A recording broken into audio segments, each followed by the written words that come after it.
आज की इस गहरी चर्चा में हम लोग एक ऐसी धांसू किताब पर बात करने वाले हैं जो मतलब सीधे हमारी सोच पर वार करती है। हाँ बिल्कुल। और सुनने वालों को बता दें कि ये कोई आम सेल्फ हेल्प बुक नहीं है। एकदम नहीं। हम बात कर रहे हैं आचार्य प्रशांत के प्रवचनों पर आधारित किताब अद्वैत इन एवरीडे लाइफ के बारे में। और इस डीप डाइव का हमारा जो मेन मकसद है ना, वो उन उलझनों को समझना है जिन्हें हम आमतौर पर जिंदगी मान लेते हैं। सही कहा।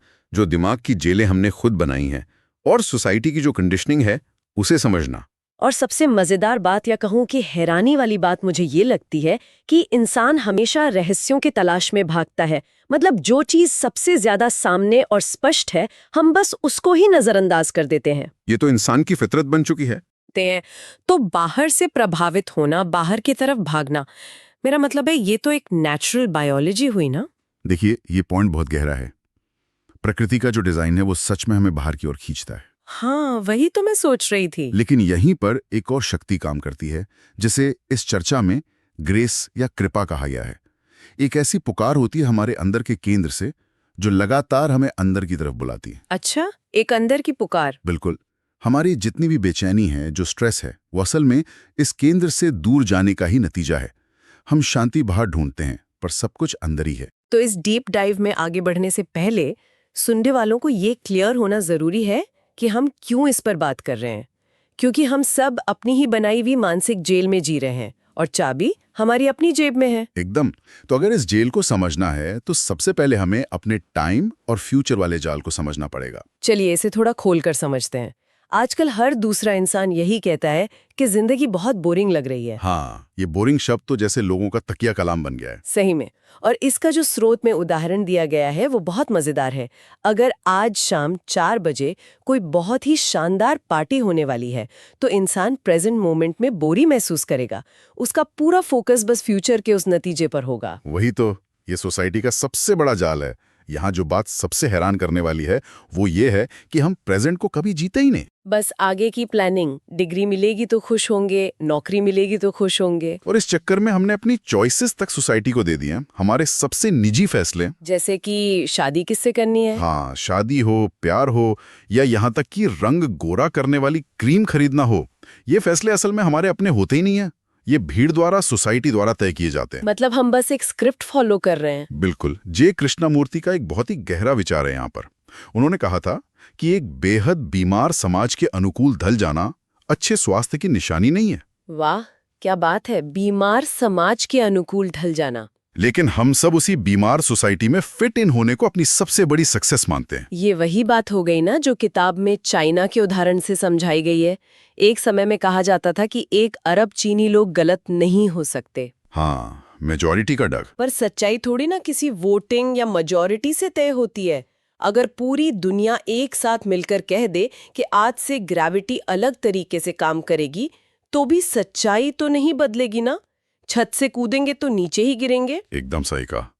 भीड़ का बड़ा होना किसी बात को सच नहीं बना देता, पर हमारा दिमाग इस भीड़ की बातों में इतना उलझ चुका है कि हमने अपनी अलग ही जेल बना ली है। और यहाँ बात सच में बहुत दिलचस्प हो जाती है। इंसान कितनी आसानी से छोटी छोटी बिल्कुल बेमानी बातों में उलझ जाता है। मुझे वो लखनऊ के नवाब वाजिद अली शाह वाला उदाहरण बहुत जबरदस्त लगा। वो शतरंज वाला किस्सा। हाँ, जरा सोचिए, ब्रिटिश सेना आकर उन्हें बंदी बना रही है, उनका पूरा राजपाट छिन रहा है, और नवाब साहब क्या कर रहे हैं? वो आराम से बैठकर शतरंज खेल रहे हैं। उन्हें अपनी उस शतरंज की चाल की ज्यादा फिक्र थी। बिल्कुल। और आज के इंसान की हालत देखिए, कुछ अलग थोड़ी ना है।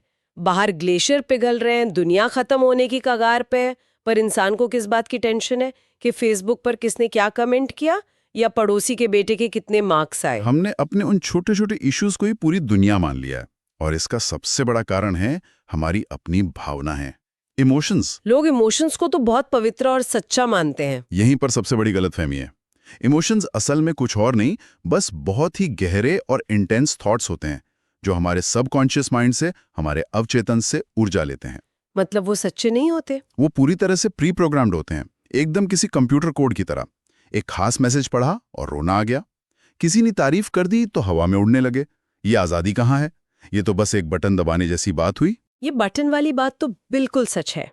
और यही हमारी माइंड की सबसे बड़ी जेल है। इस जेल को समझने के लिए वो तोते की कहानी सबसे बढ़िया है। एक तोते को पिंजरे में बंद कर दिया गया है और वो दिन रात चिल्लाता है, आजादी आजादी। हाँ, सुनने में तो लगता है उसको सच में उड़ना है। बिल्कुल। तो एक दिन एक आदमी आता है और उसको आजाद करने के लिए पिंजरे का दरवाजा खोल देता है। पर क्या वो तोता बाहर जाता है? नहीं, वो तो अंदर ही बैठा रहता है। वही तो। जब उस आदमी ने तोते को जबरदस्ती बाहर निकालने की कोशिश की तो उस तोते ने आजाद करने वाले को ही काट लिया और वापस जाकर पिंजरे में बैठ गया। बाप रे, आजादी मांगना पर आजादी से ही डरना। ये दिखाता है कि हमारा दिमाग अपनी इस गुलामी का, अपने पास्ट और दूसरों के आदर्शों का कितना आदी हो चुका है। हाँ, आजादी का नारा तो लगाते हैं, पर जब वो मिलती है तो हम घबरा जाते हैं। क्योंकि आजादी में रिस्पॉन्सिबिलिटी होती है। वैसे अपने ही पास या अतीत को देखना इतना मुश्किल क्यों होता है? अगर हम अपना पास सीख जाए तो शायद आजाद हो सकें। इस पे एक बहुत प्यारा उदाहरण है। अगर हम अपनी हथेली को अपनी आंखों के बिल्कुल चिपका लें तो क्या दिखेगा? कुछ भी नहीं, बसंत दे रहा। सही। उसी तरह पास से कुछ भी सीखने के लिए ना इंसान को अपने पास से थोड़ा डिटैच होकर थोड़ा दूर खड़ा होना पड़ता है। फासला बनाना जरूरी है। बिल्कुल सही। और ये फासला ना होने की वजह से ही हम सबसे बड़ी गलती अपने करियर और कॉलिंग में करते हैं। अगर हम इसे बड़ी तस्वीर से जोड़कर देखें तो समझ आता है कि आजीविका को लेकर हमारी धारणा कितनी उल्टी है। करियर और लाइफ चॉइसेस की बात करें तो वो ट्रेन वाला उदाहरण तो लोगों की नींद उड़ा सकता है। हाँ, वो वाकई आंख खोलने वाला। एक लंबी दूरी की ट्रेन है, उसमें एक महिला बैठी है जो बहुत ज्यादा रो रही है, तड़प रही है। क्यों? क्योंकि उसे पता चल गया है कि वो गलत ट्रेन में बैठ गई है। पर कहानी यहाँ खत्म नहीं होती। नहीं, ट्रेन अगले स्टेशन पर रुकती है, दरवाजे खुलते हैं, पर वो महिला उतरती नहीं है। वो बस वहीं बैठी रोती रहती है। आज के प्रोफेशनल्स का भी तो यही हाल है ना। एकदम। सबको पता है कि वो गलत जॉब में हैं, गलत रास्ते पर हैं, पर कोई उस प्लेटफॉर्म पर उतरने की हिम्मत नहीं जुटा पाता। उन्हें उस सिक्योरिटी का, उस हर महीने आने वाली सैलरी का नशा हो गया है। और सोसाइटी ने हमें सिखा दिया है कि बस लगे रहो, इसी को हार्डवर्क कहते हैं। ये हार्डवर्क का जो सच है ना, ये समझना बहुत जरूरी है। हम मानते हैं कि खूब पसीना बहाना और तंग आकर काम करना ही सफलता लाएगा, पर सच्ची मेहनत शारीरिक नहीं होती, मानसिक थकान से होती है। तो सही तरीका क्या है काम करने का? क्योंकि भिखारी हमेशा असंतुष्ट होता है, वो बाहर से कुछ पाना चाहता है, पर इसके उलट होता है प्लेइंग हार्ड। हाँ। ये एक राजा की मानसिकता है।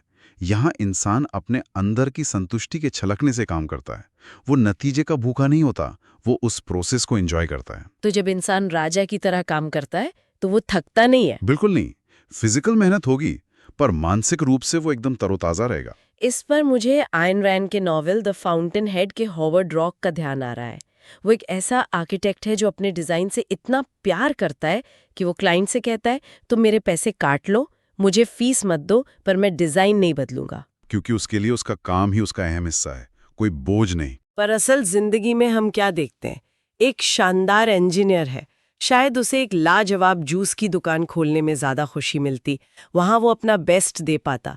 पर नहीं, सोसाइटी की वो झूठी इज्जत, उस नकली सम्मान की खातिर वो किसी एमएनसी में क्लर्क जैसी बोरिंग नौकरी करना पसंद करेगा।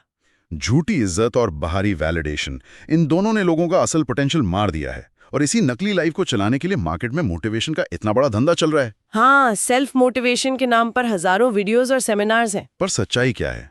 सच्चाई ये है कि सेल्फ मोटिवेशन नाम की कोई चीज नहीं होती, सब कुछ बाहर से आता है। इसे कार के उदाहरण से कितना बढ़िया समझाया गया था। एक बहुत ही जबरदस्त 500 हॉर्स पावर की गाड़ी है, पर उसे चलाया कैसे जा रहा है? बाहर से धक्का मारकर। बिल्कुल। 10 लोग बाहर से धक्का मार रहे हैं और वो शानदार कार 5 किलोमीटर प्रति घंटे की रफ्तार से रेंग रही है। और हमारी जिंदगी भी बिल्कुल ऐसी चल रही है। इंसान के पास खुद का इतना ताकतवर इंजन है, उसके पास समझ है, कॉन्शियसनेस है, लेकिन वो अपनी चाबी भूल गया है। और चाबी कहीं बाहर नहीं है, चाबी उसकी अंदर की बाईं जेब में उसके दिल के पास रखी है, पर वो दूसरों के धक्के का इंतजार कर रहा है। जब तक हम बाहरी मोटिवेशन पे निर्भर रहेंगे, हम अपनी लाइफ को ड्राइव नहीं कर सकते। और इसी वजह से कंडीशनिंग से भरा हुआ दिमाग अपनी इन कमियों को छिपाने के लिए, अपना खालीपन दूर करने के लिए दूसरों पर पावर चाहता है। पावर कंट्रोल करने की चाहत। हाँ, नकली पावर, असली पावर और इस कंट्रोल की भूख में जमीन आसमान का फर्क है। सोचो, एक आदमी ने पूरी बोतल पी रखी है और वो अपने घर का ताला खोलने की कोशिश कर रहा है। नशे में उसके हाथ कांप रहे होते हैं। हाँ, और जब कोई इसकी मदद करने आता है तो वो शराबी क्या कहता है? वो कहता है, अरे कोई इस दीवार को पकड़ लो, दीवार बहुत कांप रही है। क्या बात है, हम सब भी यही कर रहे हैं। हम अपनी मानसिक बीमारी ठीक करने की बजाय सोचते हैं कि पूरी दुनिया को सुधार दें, दूसरों को कंट्रोल कर ले तो सब ठीक हो जाएगा। और यहीं पर असली लीडरशिप का कॉन्सेप्ट आता है। असली लीडर वो नहीं जो लोगों को डराए या उन पर हुक्म चलाए। असली लीडर का अधिकार उसके होने में होता है, उसकी प्रेजेंस में होता है, किसी बाहरी पद या किसी पोस्ट की कुर्सी में नहीं। उसकी मौजूदगी ही लोगों को आजाद करती है। और एक असली लीडर अपनी गलतियों की पूरी जिम्मेदारी भी लेता है। आजकल लोग अपनी गलतियों पर बस एक नाटक करते हैं, गिल्ट का दिखावा करते हैं। हाँ, लोग पछतावे का चोला पहन लेते हैं। जबकि सच तो ये है कि गलती करते वक्त उनको बड़ा मजा आ रहा होता है। बिल्कुल। ये तो वैसे ही हुआ ना कि आप किसी बड़े से रेस्टोरेंट में गए, खूब लालिच खाना खाया, दबे पेट खाया, और जब बिल देने का वक्त आया तो रोने लगे कि हाय ये मैंने क्या कर दिया। बिल देने के वक्त पछतावा। सही में, अगर आपने चॉइस की है तो इंसान को अपनी चंपा का बिल एक बहादुर इंसान की तरह चुकाना चाहिए। कुछ लोग तो स्पिरिचुअलिटी का सहारा ले लेते हैं बिल चुकाने से बचने के लिए। लेकिन स्पिरिचुअलिटी बिल चुकाने से बचने का कोई इंश्योरेंस थोड़ी है। कर्मा तो सामने आएगा ही। स्पिरिचुअलिटी का मतलब ही पूरी रिस्पॉन्सिबिलिटी लेना है। तो इस पूरी चर्चा से, इतने गहरे विश्लेषण से हमने क्या समझा? इस सब का असल मतलब क्या है? असल मतलब? हाँ, मेरे हिसाब से तो ये जिंदगी एक 24 घंटे चलने वाली पार्टी है और हम बाहर खड़े होकर किसी फ्यूचर के इनविटेशन का इंतजार कर रहे हैं। हमें इस पल में उतरना चाहिए। सही कहा।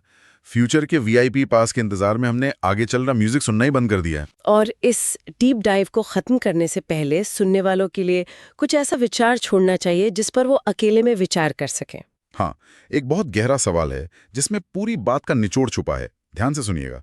इंसान के पास जितनी भी ईर्ष्या है, जेलसी है और गुस्सा है, वो इसलिए है क्योंकि वो खुद को हमेशा दूसरों से तौलता है, नापता है, कंपैरिजन करता है। बिल्कुल।